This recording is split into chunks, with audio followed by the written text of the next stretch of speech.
Assalamualaikum warahmatullahi wabarakatuh. Waalaikumsalam warahmatullahi wabarakatuh. Alhamdulillah, nahmaduhu wa nasta'inuhu wa nastaghfiruh. May yahdihillahu fala mudilla lahu wa may yudlil fala hadiya lahu. Allahumma shalli ala sayyidina Muhammad. Yang sangat saya hormati Bapak Syukur, Bapak Ustaz Syukur, Ustaz Habib, dan segenap Bapak Ibu yang sangat kami hormati. Orang beragama Islam itu terlepas dari yang namanya iman, Islam dan ihsan. Iman, Islam dan ihsan. Qadar dan qadar itu kaitannya dengan iman. Perkara yang harus kita iman. Islam itu adalah jasad kita, diri kita, pasrah Islam. Mau dijadikan apapun, jadi jomblo kayak itu harus pasrah. Jadi ganteng, jadi jelek dan lain sebagainya itu pasrah. Karena status kita maka kita adalah seorang hamba. Maka kita adalah seorang hamba Abdullah. Kalau ihsan adalah perjalanan hidup, berbuat baik. Makanya ada hadis khairun nas anfa'uhum linnas. Manusia terbaik adalah manusia yang bermanfaat. Bahasa bermanfaat berarti ihsan. Ya, yang kita bahas itu adalah iman dari ayat yang dikeluarkan oleh Ustaz Wahid. Kalau Ustaz Wahid bertanya langsung pakai ayat. Bapak, ini ngapa? Sebenarnya sudah saya siapkan tentang bab zakat ya. Ustaz Wahid meminta tentang masalah ayat ya, kaitannya berarti dengan tafsir. Tadi saya siapkan juga bahwa tafsirnya. Tapi belum cuma hanya sekilas kita memahami dari dua ayat itu tadi. Kalau bahas asbabun nuzul itu lama Ustaz. Ya. Nanti harus dilihat tafsir, entah itu di Sawi atau di tafsir jalan lain. Bukan jalan lain ya Ustaz. Kalau jalan lain ada di tafsir Sawi. Cuma sekilas kita nanti memahami dari dua ayat itu tadi. Ayat yang pertama kan bahasanya innallaha la yughayyiru ma biqaumin hatta, dengan peran-peran ini keras hatta yughayyiru ma, artinya perubahan apa yang ada pada diri manusia itu harus ada bentuk ikhtiar ya, harus ada bentuk ikhtiar. Cuma tetap kita kembalikan pada kemarin yang saya baca dalam kitab Profitnya, kasih karya tadi tulisan Al-Jazuli, bahwa meskipun diri kita itu bisa berkuasa, itu tak lepas dari kuasanya kaitannya sifat ma'ani dan maknawi. Ada kudrat karena adanya, dalilnya sifat kudrat karena adanya qadirah. Dalilnya sifat iradah, man kana lahu muridan. Dalilnya sifat sama, man kana lahu sami'an. Dalilnya sifat kalam, man kana lahu muta'alliman. Kita bisa melihat karena dilihatkan. Siapa yang melihat? Allah. Ya. Gerakan kita, apa yang kita lakukan itu tak lepas dari kuasa. Cuman hakikatnya memang diri ini tidak punya daya apa-apa. Ya. Tanpa ada Allah Subhanahu wa ta'ala. Itu ayat itu sebenarnya menjelaskan bahwa hidayah itu bisa diperoleh kalau kita ada usaha untuk menjemputnya, jemput bola. Ya. Oke, Pak. Coba di belakang. Iya, Pak. Saat itu nanti. Ayat yang itu tadi bukan berarti manusia punya kuasa untuk menentukan segala hal. Tetap kita harus kaitkan antara sifat ma'ani dan maknawiyah agar tidak menjadi seperti kaum Jabariyah. Ya. Agar agar tidak konsisten seperti kaum Jabariyah atau kaum Qadariyah. Kalau kita mengikuti dari ayat yang tadi, itu kan kekonsistenannya kaum Qadariyah merasa bahwa manusia ada kuasa. Artinya Allah tidak akan merubah suatu kaum sehingga manusia itu mau merubahnya sendiri. Sedangkan di dalam bab tauhidnya sifatnya Allah yang 20 dibagi menjadi 4. Ada nafsiyah, salbiyah, ma'ani, ma'nawiyah. Ma'ani ma'nawiyah ini kudrat, iradat, ilmu, hayat, sama, basar, alam. Dalilnya sifat kudrat ada di ma'nawiyah. Dalilnya sifat kudrat mangkana lahu qadiran. Dalilnya sifat iradah mangkana lahu muridan. Dalilnya sifat ilmu mangkana lahu ilmu. Seterusnya kudrat, kalau kudrat muridan, iradah, kudrat qadiran, iradah, muridan, ilmu aliman, sama sami'an, basar basiron, kalam mutakal liman. Bisa melihat karena dilihatkan, bisa mendengar karena didengarkan. Siapa yang mendengarkan? Siapa yang melihatkan? Allah. Berarti manusia tidak punya kuasa apapun tanpa kehendak dari pun ya. Itu sekilas yang saya pahami dari keterangan-keterangan yang pernah saya dapat dari Al-Qur'an dan kitab yang kemarin saya baca itu. Ma asobakum min musibatin fil ardi wala fi anfusikum illa fi kitabin min qabli an nabraha. Artinya sesuatu yang terjadi, apapun yang menimpa kepada diri kita ini adalah semua kehendak dari. Ini kan tak jauh dari yang dipahami oleh kaum Jabariyah. Ya, bahwasanya manusia tidak punya daya, tidak punya kekuatan, tidak punya upaya kecuali dari Allah Subhanahu wa taala. Min qabli an nabraha, sebelum diwujudkan. Sebelum diwujudkan artinya apapun yang menimpa kepada kita, entah kita nanti menjadi pejabat, kayak menjadi guru, kayak menjadi pengusaha, menjadi kaya, menjadi apapun itu adalah sudah tercatat di dalam Lauhul Mahfuz, cuman belum ditampakkan. Artinya semua yang kita lakukan ke depannya itu sudah tercatat di dalam Lauhul Mahfuz. Itu makna dari qada dan qadar yang menyebabkan salah satu kelompok itu mengatakan semua ini sudah dari Allah, entah bermanfaat dari Allah, entah itu rusak juga dari Allah. Ini salah konsep karena secara akhlak tidak pas. Di dalam kitabnya Basim As'ari bisa dicek dalam kitab Adabul Alim dan Muta'alim. Saya masih hafal teksnya ini. Tidak punya. At-tauhid yujibu al-iman. At-tauhid yujibu al-iman. Man la imana lahu la tauhid lahu.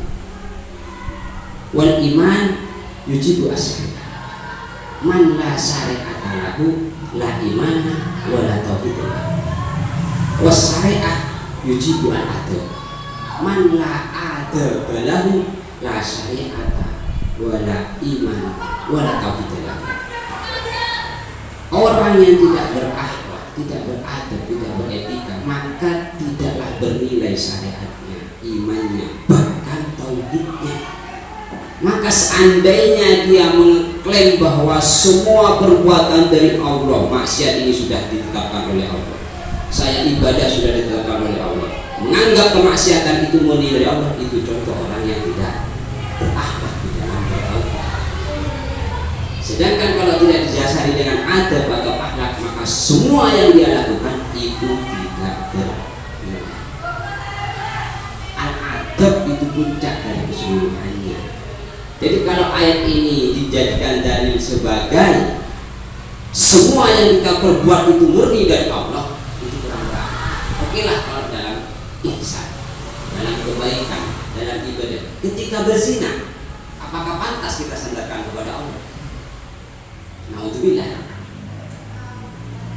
Syirik seumpama naudzubillah dosa yang tidak bisa diampuni. Terus ini sudah ditakdirkan oleh Allah, cuman kan min qabli an namru'aha. Kayaknya itu sobat. Ma'asabah min musibatin fil ardi. Semua yang terjadi di muka bumi ini sudah tercatat di lauhul mahfuz, cuman oleh Allah belum ditampak. Kalau tentang dua ayat tadi itu sebenarnya tidak bertentangan. Artinya apa? Kita harus kolaborasikan antara seperti pemahaman Ahlussunnah wal Jamaah. Contohnya gini sudah, ini kopi. Boleh dibuka, boleh dibuka. Boleh dibuka. Dan boleh diminum. Ya. Jasad ini adalah adanya roh dan jasad. Manusia itu terdiri dari roh dan jasad. Roh itu manfur dengan roh yang akan kembali lagi kepada rohnya. Jasad itu Allah ciptakan dari tanah, ya, akan kembali ke tanah. Kedua-duanya ini kita kolaborasikan. Contoh suatu kopi ini bisa sampai kepada diri kita kalau ada itu ikhtiar, ada usaha masuk ke dalam perut, dan akan bisa bernilai keberkahannya kalau kita bacakan doa dengan menyebut nama Allah. Ini kalau kita gunakan ayat yang Ustaz Wahid keluarkan, inna Allah la yughayyiru ma biqaumin hatta yughayyiru ma bi anfusihim hatta yughayyiru ma bi anfusihim. Ini tidak akan sampai kepada tenggorokan atau perut kita kalau tidak kita ambil kopinya terus kita minum. Tidak gerakkan ya? Iya. Iya. Kalau dilihatnya tidak masuk. Ayat yang setelahnya itu ma'asabakum musibatin fil ardi wala fi anfusikum wala fi kan orang di dalam anfusikum awak dhewe sira kabeh illa fi kitabin angin dalam catatan tulisannya Allah min qabli an naqra'aha. Minnya itu kalau dimanai min qabli ing dalam sadurunge berarti min ziyadah kalau dalam bahasa nahwu sorofnya ilmu alatnya ing dalam sadurunge yen to nampakaken sapa Allah ha ing musibah kan kembalinya kepada musibah. Kayaknya kan manas sebelumnya manas yang musibah. Apapun yang terjadi yang menimpa kepada diri manusia yang ada pada kita semuanya itu sudah Allah catat. Allah catat illa fi kitabin kan. Min qabli an nabru'aha, cuman belum diwujudkan. Nah, kayak tadi ini sudah Allah takdirkan bahwasanya 10:30 itu saya meminum kopi. Tapi belum diwujudkan. Kapan wujudnya? Ya tadi jam 10:30. Ini sebenarnya sudah dicatat di dalam. Berarti ada bisikan ya? Ada bisikan. Ini di lauhul mahfuz sudah ditulis bahwasanya Jabir di Pakistan 2 minum kopi. Ini sudah ada, cuman minum kopi anak bro. Wujudnya kapan? Ya tadi itu dengan adanya ikhtiar dari saya. Inna Allah la yughayyiru ma biqaumin hatta yughayyiru ma bi anfusihim. Aku itu Jabir. Kelihatannya Ustaz ini berpikirnya kaki-kaki begini. Nah, mungkin ada tanggapan dari Ustaz ini gimana Pak? Enggak, soalnya Bapak ayat ini ada di buku paket, jadi saya tanyakan. Oh gitu. Untuk karena ketika menjelaskan ya saya kan kurang paham. Jadi untuk lebih memantapkan ayat ini, saya bertanya ke beliau. Ya nanti saya sampaikan kan. Bisa diambil poin ya Pak. Maksudnya bisa diambil poin dari kedua ayat itu tadi. Yang pertama kan seakan-akan Allah tidak punya kuasa. Yang ayat yang awal inna Allah la yughayyiru ma biqaumin hatta yughayyiru ma itu kita kaitkan dengan hakikatnya sifat Secara logika, secara benar, sehingga anak bisa membedakan mana yang takdir mu'alaf dan non takdir mu'alaf. Sehingga ketika pertanyaan seperti Ustaz Wahid tadi seperti itu, tidak ada sandaran antara pengertian dua takdir tadi. hingga anak-anak bisa mulai berpecah pemikirannya, berpikir kritis. Kalau ketika melakukan kebaikan seperti apa, melakukan kejelekan seperti apa, hingga ada gambaran yang secara logika, secara penguasaan pikiran setingkat anak-anak itu mampu bisa mencerna pemahaman apa yang muncul, penjelasan dari guru. Jadi begitu. Jadi kalau kami harus bisa, hari guru harus mampu menjelaskan pengertian takdir tadi secara rinci, baik logo dan bahasanya itu tadi. Termasuk cara takdir. Itu yang sifatnya takdir yang Allah Anugerah itu hanya sebatas pemahaman. pemahaman kita bahwa itu semuanya memang kan sudah ditetapkan oleh Allah ya. Tapi agar manusia itu ada upaya dan ada usahanya untuk menjadi yang terbaik, maka dikatakan kalau yang mufrad itu seperti mati, kalau malak itu digantikan tergantung awak nggak diubah orang. Malak kayak tadi mandi, saya berat ini WC, saya buat WC, ya apa mentang-mentang ini sudah saya buat terus saya nyuruh pada anak saya, beli mandi orang WC, bapak saya gawe itu. Kan tidak mungkin seperti itu. Mentang-mentang iki wis aku sing gawe WC, kau pecaren. Aku senang oleh ibu bapak sing gawe di pecaren itu. Ya benar memang saya yang buat, tapi saya tidak mungkin rela dan mau anak saya mandi dalam WC ataupun pecaren. Tetap saya suruh mandi di kecil. Itulah yang nggak sama Allah. Allah menciptakan perbuatan mencuri, tapi Allah tak memerintahkan untuk kita mencuri. Ada sanksinya. Karena kan intisal awamir ijtinabun nawahi.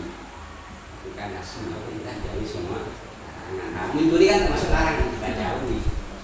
Allah sudah membuat seperti tadi, saya buat WC, tapi saya larang untuk mandi di WC. Itu saja. Ayat tadi itu yang innallaha la yughayyiru ma biqaumin hatta yughayyiru ma bi anfusihim, itu kaitkanlah sifat ma'ani dan amil. Kalau yang ini itu agar menumbuhkan dalam diri kita tidak mengakui apapun yang kita lakukan. Seperti saya juara 3 bahasa Indonesia lagi dari bahasanya ya. Provinsi ya? Ya provinsi kan.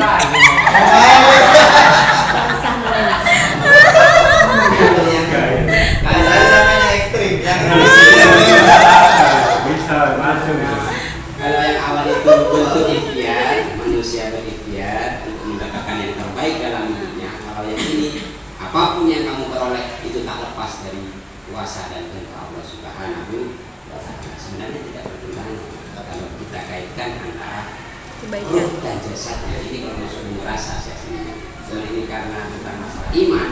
Satu, kalau iman tentang masalah iman itu kan Islam, iman, ya, Islam, iman dan ihsan. Iman itu kita hati, apa yang telah Allah sebutkan, Allah tetapkan dalam Al-Quran, kita harus yakini, kita harus dalam hati. Oke. Islam itu jasad kita, diri kita, pasrah. Apapun yang ditetapkan, ma'asobakum musibah dijadikan juara 3 kita terima, tidak juara kita terima. Itu Islam pasrah, sudah posisi kita sebagai apapun ini pasrah. Perjalanan hidup kita itu adalah ihsan, menjadi orang yang baik, khairun nas dan audud nas. Itu 3 pokok yang harus dijalankan oleh kita sebagai manusia. Sebenarnya Berarti kayak dalil wa allaisa lil insani illa ma sa'a itu juga bisa dijadikan dalil untuk takdir juga. gimana? Ayat wa allaisa lil insani illa ma sa'a itu bisa dijadikan dalil tentang takdir enggak? Bukan. Bukan. Bila masalah kecuali dengan apa yang Usaha. itu tahu ini saya ingin di semua sebenarnya Allah itu maha sakar berdiri ya. Ya iya. Dan harus kita imani. Berkuasa. Iya. Hak prerogatif Allah. Itu kalau bahasa kerennya. Allah maha kudrat, man kudratnya.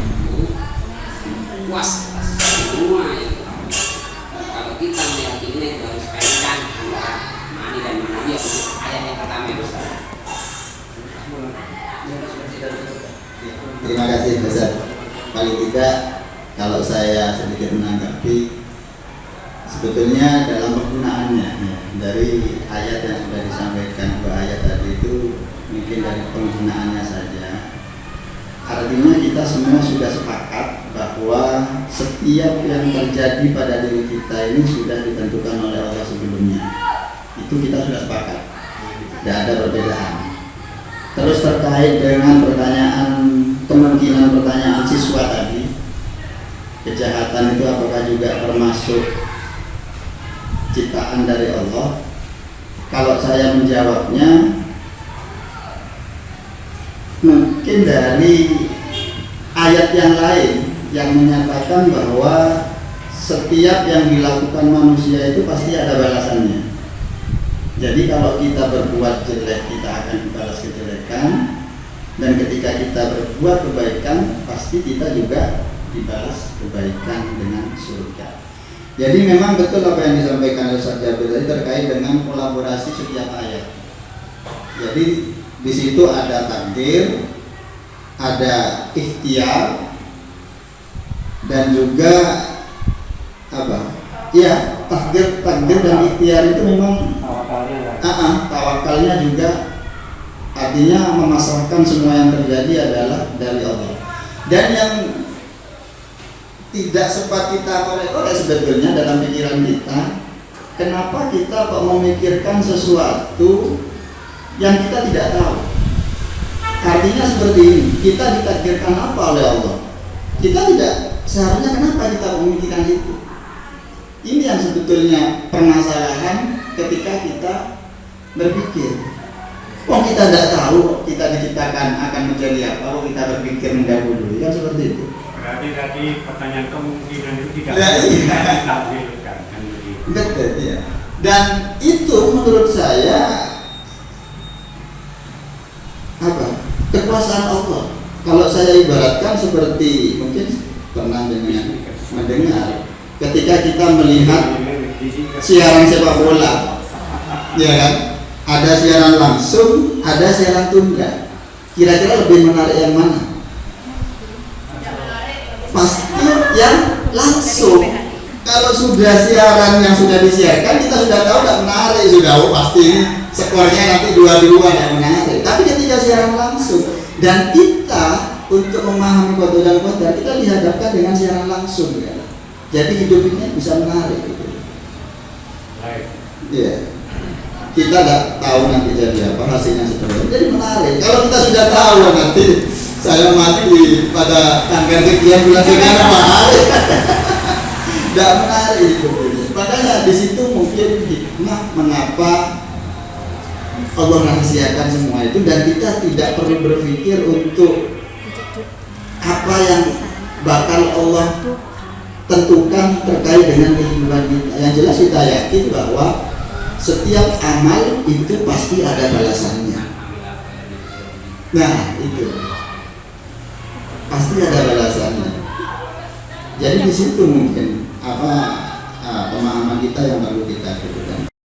Menurut saya, untuk menjelaskan ke siswa, karena diri kalian sendiri kan artinya lebih baik menjelaskannya dengan hawa nafsu. Hawa nafsu kan ada berapa, itu jelas. Lebih tepatnya seperti itu. Jadi Allah tidak berubah kecuali diri sendiri kan yang berubah. Itu baiknya yang tepat menerangkannya hawa nafsu. Hawa nafsu yang ada amalan itu ya, ada ulama. Terima kasih ya.